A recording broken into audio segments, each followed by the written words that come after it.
Today, it's all about Postecoglou. Let me know in the comments right now, do you think he's the right man for Tottenham? And while you're there, drop a cheeky like on the video. But let's go ahead right now and recreate his fantastic system inside of FM23. So we're going to kick things off then with his former team, as weird as that sounds, because obviously now he has been confirmed to go to Tottenham Hotspur, which is going to be very interesting to see. We've got him, we've got Poch coming back. I mean, we've got a lot of new additions to the Premier League, and it's always exciting to see new managers come in, especially those who have quite a decent reputation. But as you can see with Celtic, we had a fantastic season over in Scotland, not only winning the Cinch Premiership, we won the Scottish Cup against Aberdeen.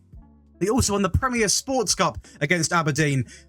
We scored 134 goals, only conceded 15, and picked up 0 red cards. So a really impressive season. In terms of the league table, this is how I knew it was such a dominant season, because 104 points coming in compared to Rangers, who come in with 77. So not even a close battle there in the Scottish division. Absolute dominance by an absolutely fantastic tactic. Going over the team stats, we are going to be looking at a very convincing stat line here. Most points per game at 2.74, most goals at 134, most shots at 768, fewer shots at 246, most possession coming in at 66%. I mean, that is incredible. Not even something I was really aiming for, but we've got to take it. Most clean sheets coming in at 25, and the fewest conceded coming in at 15. An absolutely fantastic season by Celtic. And in terms of the data hub, we're going to be looking at 3.53 goals per game, conceded at 0.39, a pass completion of 87.77, and over 20 shots a game. So really, this tactic is doing it really well. It's great on the ball, has lots of shots, dominates possession. It really is the full package. And going over to the squad, we are going to go ahead and look at some of the goal scorers. And it's always going to be this man. He's one of the best players in this game, in my opinion. I am such an advocate of using Kyogo. Absolutely incredible player. 58 goals, 22 here from Matt O'Reilly. McGregor with 19, 17 for Maeda. Turnbull with 10. We've got 9, 7, 7, 6. So lots of players getting involved with the goals. Obviously, the bulk being carried by the star man here, as to be expected. In terms of the assists, we've got 18 coming in from Moy. We've got Abada coming in with 14, 12, 11, 11, 10, 8, 8, 8. 7-7. I mean, it's really what I'm like on this channel. I love to see lots of players getting involved. And speaking about getting involved, be sure to subscribe, guys, because we are getting very close to that 10k mark right now. I mean, an absolute bunch to me. But you know what? It's looking really good, this tactic so far. And I want to know, do you think he's going to bring any players from Celtic to that Tottenham Hotspur team? That's always going to be a good question. But you know what? First season done. Absolutely incredible results. And I'm going to go over and test, you probably guessed it, with his new team. So, but then over to his new team, that is going to be Tottenham Hotspur. And you might think all red, not much bonuses going on, not many good things happened. But you know what? Firstly, it's a top 4 finish, as you can see here, finishing 3rd. We got all the way to the final of the Carabao Cup, where unfortunately we lost against Manchester City. But we did win the Champions League. That is right, we won the Champions League with Tottenham Hotspur. It was a very easy path to get to the final, as I am going to show you. And we are going to watch the actual Champions League final. It wasn't the most interesting game, but just to prove it, because honestly, I am incredibly impressed with how well this has happened. Now, I will say, obviously, we have got the likes of Harry Kane, for example. He might not be there in real life, but until he's actually gone, I'm not going to take him out of the team. In terms of the actual goals scored, though, 94 goals, only 21 conceded, and 0 red cards. In terms of the league table, incredibly close to getting that 2nd place finish. And to be honest, probably deserved, as we did have the most, we literally were the best at scoring and the best at conceding the fewest. So a bit annoying we've not actually done a little bit better, but still a really, really good season. And in terms of the team stats, we are going to be looking at 3 of them going in our favour. Fewest conceded, the most shots, and also the most goals. Going over to the data hub, we are going to be looking at a very friendly 2.47 goals per game, a conceded at 0.55, just under 20 shots here, but still a really good amount of shots per game coming in at 19.71. And also a pass completion of 87.28. So a really good display here, not only in terms of goals scored, also the pass completion, but not half bad defending either. And going over to the squad as well, we are going to go and look, and it is going to be who you probably would expect. Starman Harry Kane, 54 goals, 17 for Heung-min Son, Kulusevski with 14, 13 for Basuma, 7 for Skip, Højbjerg with 6. So I will say off the bat, definitely less goals being spread around the team, but it is a much harder league, a much harder league. So not necessarily going to get as many goals as we didn't. So that pretty much is the main reason to why it does look a little bit less sort of out there and high scoring. In terms of the assists, we've got 24 for Heung-min Son, 21 for Kuleveski, Bentancur with 16, 14 for Porro, Basuma with 13, 9 for Skip, Kane with 8, also getting involved. Really enjoying a great season, Harry Kane. Going to be such a loss when, or it's not if, it's when he goes. Obviously, this season or on the free next season. A real loss for Tottenham. There's no getting around that, really. But overall, really good testing phase, guys, from Celtic and Tottenham. We are now going to go and watch a mixture of the games. I'm going to show you the Champions League game because although it wasn't a high-scoring thriller, it is a massive game in the club's history. So this is going to be the game then, a 2-1 win over Bayern Munich in the final, who do actually go down to 10 men as well. And I remember taking the game by a 2-0 lead as well, which was really impressive as Porro, great play there, by the way. And that is the true power of them inverted wing-backs. Porro essentially looking like a central midfield player there, and that is why it's so effective. He obviously creates the goal there for Kane, and we pretty much score instantly after, with Heung-min Son finding Harry Kane into Ollie Skip, who takes a great first touch, to be fair. Overlap run from Son into Harry Kane. It's a great touch, and it's a bit of dodgy keeping from Manuel Neuer, but we're going to take it nevertheless. And we are going to show you the goal we conceded. We're not going to try and hide anything. We did concede a goal at the end of the day, as Bentancur loses it out very sloppily there, and it is going to be Tillman who drives with it and drives with it and drives and hits it almost down the middle, but a lot of power, so we won't blame the keeper too much there. And we've now also got a game from the Celtic test, and this is going to be a 6-1 win in the league over Aberdeen. As you can see, us taking the lead here with a very cheeky pen from McGregor right down the middle to get us off to a lead inside of 2 minutes. We go here again, out wide, cutting it back into McGregor, takes a touch inside into the star man, into O'Reilly, who's just got acres of space. Great link-up play as well from Kyogo. He literally does it all, this man. Absolutely incredible player. If you haven't tried him on FM, trust me, give him a whirl. As he picks up the ball here, drops in to receive it. Into Taylor, who cuts inside. Ball over the top, back in. Great touch and a great finish. Honestly, this guy, by far one of the most underrated players, honestly. I rarely hear many people talk about him, but honestly, incredible player. Taylor back into Moy in the midfield, a ball over the top. He takes it down again. Great touch and a great finish. And this is what is so good about this tactic, guys. We're not always playing that short tiki-taka style, so when there is a long ball on, we're not afraid to use it. And as you can see, it works so well a lot of the time, as it goes again there from O'Reilly, a gap in behind. And when you put this guy through, he isn't going to miss. Obviously, it isn't a flawless game. We do actually concede a goal, and I believe it could be coming here, to be fair, as we might fail to clear the ball. It's going to be his first mistake of the game, funny enough, as it is pretty much a guaranteed goal. Very lucky, actually. Pretty much a very cruel deflection. Duck, nevertheless, a great player. But, yeah, not a flawless game, but still a very impressive game. 6 goals to 1. We can't really complain too much, as it is going to be another direct ball over the top, one-on-one, and it's a great finish. And what a game. So we are now going to break down this fantastic tactic, but I do want to quickly say, if you're enjoying today's video, please do leave a like, subscribe, and turn on notifications, and also get commenting on any tactics or rebuilds you wish to see in this game cycle. Let me know right now in the comments, and I promise I'll do my best to get it done before the end of the game cycle. So this is going to be Ange 433, obviously based around the new Tottenham Hotspurs manager, and I am very excited to bring this to you. It's actually coming out a little bit earlier than what it was planned, but I do want to quickly thank all of the names coming down the screen right now. These are going to be existing or new Patreon members. If you wish to get involved, you can click the link in the description below. We're absolutely blowing up over there, and there's several perks you guys get as well, including all 3 of the tactic files, early tactic release, early video release, priority in tactics and rebuild requests, one-on-one help with your tactics,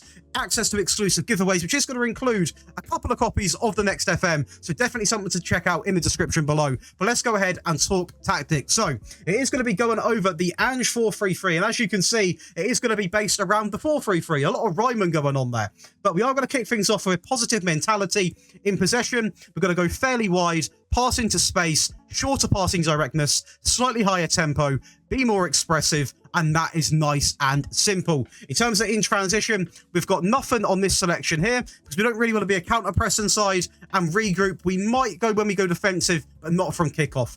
Counter when possession has been won, distributing to the fullbacks and the centre-backs while taking short goal kicks.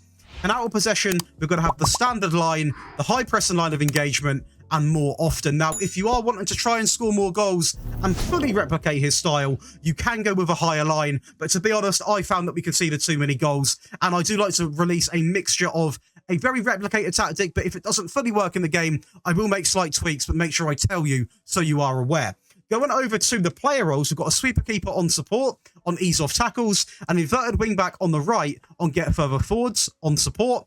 We've got a central defender on the default, another central defender on defend on the default. On the left, we've got an inverted wingback, the same as the right, on support, on get further forwards. And then we go over to the midfield. And by the way, if you're wondering why we haven't got these on attack or anything like that, it's because the wingers are on attack as well. And we don't have them inverted wingbacks on attack until we actually go into the attacking variant of the system, because it is a very attacking style playing like that. And it's not really the best idea to go into it every single game. Going over to the midfield, we've got a deep lying playmaker on support, on more direct passes, dribble less, close down more, and tackle harder. Now, I know a lot of people might be a bit nervous having more direct passes on. Waste of possession, waste of this, waste of that. Look at the highlights. Look how effective playing that way was. He was always the one plucking the balls over the top, and he done such a good job of doing it. With Celtic, we still had a really good stat line in terms of possession, still a great pass completion, so it really doesn't affect it too much at all, and you find some absolute gems of balls being played over the top. Next to him, we've got a centre mid on support, on moving to channels, close down more, and tackle harder. A Metzala on attack, on dribble more.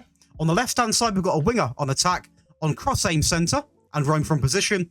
And on the right, we have got exactly the same. These wingers essentially are going to be creating for the forward players, being tricky on the wings, causing all sorts of issues. And obviously, we have got these inverted wing backs who, when they do push up, do essentially sort of come to about this position here. So, I mean, as we saw in that highlight, they do sometimes get higher than the central midfielders. So, it's almost like having two sets of wingers in some aspects. And to finish it off, we're going to have the pressing forward on attack, and that is going to be the default version of this tactic broken down, a real masterpiece that performs really, really well. We have obviously now got the attacking and defensive variant to go over, so let's go over the defensive one, or the attacking one, sorry, first. Here we go then. So as you can see, there are going to be a couple of changes, not too many changes though in terms of what actually happens in the player roles, because it's already naturally quite an attacking formation. But the inverted wingbacks do go to attack, as you can see here on the default instructions, because they do everything I want them to do anyway. And these are really going to act like another set of wingers, sort of narrow wingers in some aspects. They do push up very high, so this is what I mean. Use this if you are desperate, you're chasing a game. I wouldn't by any means go into this if you're playing as, I don't know, Nottingham Forest against Man City, because you are going to get very, very done over at the back. We do, however, switch one role in midfield, and that is going to be, we actually add a Metzala on the right-hand side instead of a centre mid, just to offer a little bit more attacking, take more risks, dribble more, close down more, and also tackle harder. I figured doing this, it really does add a little bit more creativity in the midfield, and it just, you know, it's just a good way of getting goals, to be honest. It's as simple as that. I like to make these variants because not only do I release a tactic that works well by itself, but having 3 tactics that you can sort of have at your disposal, you shouldn't have any issues at all. And going over the team instructions, we are going to have an attacker mentality, so goes up 1 there. In possession, it's going to be exactly the same, but we have actually maxed out the tempo. That's a lot more aggressive and a lot more in your face. By the way, I do want to quickly say a little bit of advice. If you are desperate, you can have shoot on sight on, but just be aware, it does mean some of the shots are going to be absolutely diabolical. So I will warn you. In transition, as you can see here, it's going to be exactly the same. We've got distribute quickly on as well, because we are really trying to get in their face and cause issues and really get the game going. And out of possession, we've gone with the higher defensive line. As previously mentioned before, I wouldn't recommend going into the game like this all the time, because it's probably not the best idea. But if you are chasing the game and you're desperate, having the higher defensive line partnered with the much more often trigger press is an absolute killer for the other team to try and play out of. So I would recommend it. Going over to the defensive variant, as you can see, a little memory refresher here. This is going to be the default one. The defensive variant is going to look like this. So as you can see, quite a few changes as to be expected. The backline actually stays the same as the default. The changes mainly come in the midfield. So the deep line playmaker drops to a defensive role, still on the same instructions, but not a supportive, just a little bit deeper. Do more of the defensive duties, really, but just to secure that midfield up, we've also added a ball-winning midfielder on support, on take fewer risks and dribble less. And the Metzala is just a little bit restricted, to be honest. Some of the sort of, you know, roam from position, all of this has been restricted from him. It's a lot more of a balanced Metzala, just in the middle doing his job. And then the wingers drop to support, still on the same instructions, but again, a little less attacking. Just really calming the whole team down. The mentality remains on positive because we've got enough sort of supportive players in this team and defensive players to do that. In possession, the only thing we've really changed is Take being more expressive off. We've kept the same tempo as the default. We've maxed out the time wasting because, again, this is a system, you want to be using when you're desperately trying to seal out a game, as the attacking one is when you're attacking a game, and that is the way you want to be playing. In transition, we're going to have regroup because we are literally trying to defend now. So that's a really big change. Instead of like just being sort of balanced all over the field, players are going to drop back, help win the ball back. That's exactly what we want to be seeing. And obviously, we've kept the counter style. Slow pace down is a key one. And out of possession, we've kept it the same as the default. And that is going to be the... I mean, it's a fun tactic to use. If you're a big fan of inverted wingbacks, you like, sort of having two sets of wingers in some aspects, you're going to love this one. The only reason it's come out earlier, not only is because, obviously, it's now been confirmed that it's going to Tottenham, but also I got several requests over the weekend, not over the weekend, literally over the last couple of days, saying, can you release it early? Have you got one coming? Etc, etc. So I thought, do you know what? I'll get it up for you guys. Please, you guys, because at the end of the day, you're so nice supporting me. That means the absolute world. And I do want to quickly say, if you have enjoyed today's video, please do leave a like and subscribe, guys. Share it with your friends. We're pushing for 10K. We're going for it right now. It does mean the absolute world. And I'll see you for another rebuild, which is going to be on Friday with, I'm not going to tell you. It can be a surprise.